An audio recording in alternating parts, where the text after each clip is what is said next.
வணக்கம் நண்பர்களே, இது உங்கள் Shanmuganathan machine TNPSC YouTube channel. எளிமையாக கற்போம், உறுதியாக ஜெயிப்போம். இன்றைக்கி நம்ம இந்தியன் பாலிட்டியில் அடிப்படை உரிமைகள் பற்றி பார்க்க போகிறோம். அடிப்படை உரிமைகள் பகுதி 3ல் இருக்குது. அதில் இருக்கிற ஆர்டிக்கல்னு பார்த்திங்கன்னா 12லேருந்து 35 வரைக்கும் இருக்குது. அடிப்படை உரிமைகள் அமெரிக்கா நாட்டிலிருந்து பெறப்பட்டது. இந்திய அரசியலமைப்பின் மகாசாசனம்னு இந்த நம்ம பகுதி 3 சொல்கிறோம். அடிப்படை உரிமைகள் முதல்ல 7 இருந்துச்சு, இப்போது 6 இருக்குது. அது இப்போ இருக்கிற 6 என்னன்னு பார்த்தீங்கன்னா, சமத்துவ உரிமை 12 to 18, சுதந்திர உரிமை 19 to 22, சுரண்டலுக்கு எதிரான உரிமை 23 to 24, மத சுதந்திர உரிமை 25 to 28, பண்பாட்டு மற்றும் கல்வி உரிமை 29 to 30, அரசியலமைப்பின்படி தீர்வு காணும் உரிமை 32. இந்த முதல்ல இருந்த 7வது உரிமை என்ன அப்படின்னா சொத்து உரிமை. அதை 1978 வருஷம் 44வது அரசியலமைப்பு சட்ட திருத்தத்தின்படி அதை நீக்கிட்டாங்க. அது ஆர்டிக்கல் 31ல் இருந்துச்சு. இப்போ என்ன பண்ணியிருக்கிறாங்கன்னா, பகுதி 12ல் ஆர்டிக்கல் 307 சட்ட உரிமையாக அதை வச்சிருக்கிறாங்க. அரசியலமைப்பின்படி தீர்வு காணும் உரிமைகளில் 5 வகையான நீதி பேராணைகள் இருக்குது. அவை என்னென்னு இப்போ நம்ம பார்ப்போம்.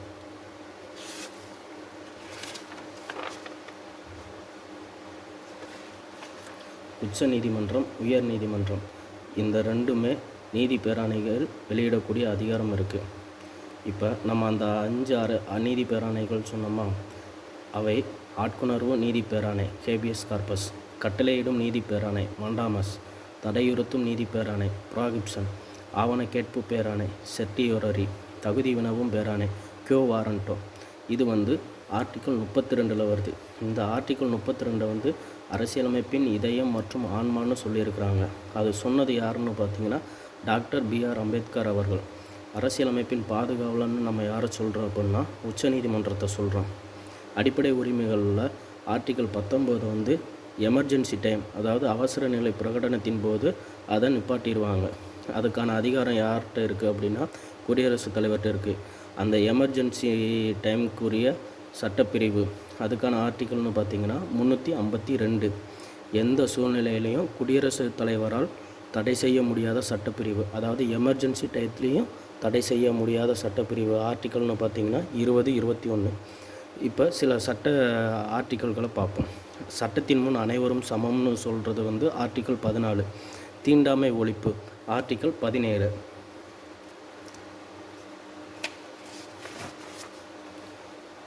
ஆர்டிக்கல் 19 6 சுதந்திரங்களை நமக்கு கொடுக்குது.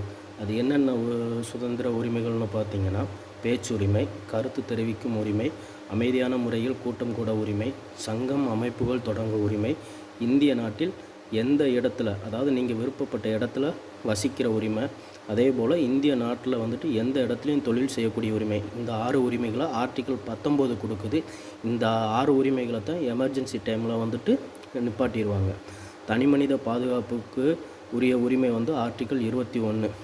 6 to 14 வயது குழந்தைகளுக்கான கல்வி பெறும் உரிமை ஆர்டிக்கல் 21. கட்டாய வேலை கொத்தடிமை முறை தடை செய்யும் உரிமை, இது ஆர்டிக்கல் 23ல் இருக்குது. குழந்தை தொழிலாளர் முறையை தடை செய்கிறது ஆர்டிக்கல் 24. சிறுபான்மையினர் கல்வி நிறுவனம் தொடங்கும் உரிமை ஆர்டிக்கல் 30. நன்றி, வணக்கம். இந்த வீடியோ பிடிச்சிருச்சுன்னா லைக் பண்ணுங்கள், ஷேர் பண்ணுங்கள், மறக்காமல் சப்ஸ்கிரைப் பண்ணி பெல் பட்டனை ப்ரெஸ் பண்ணிக்கோங்க.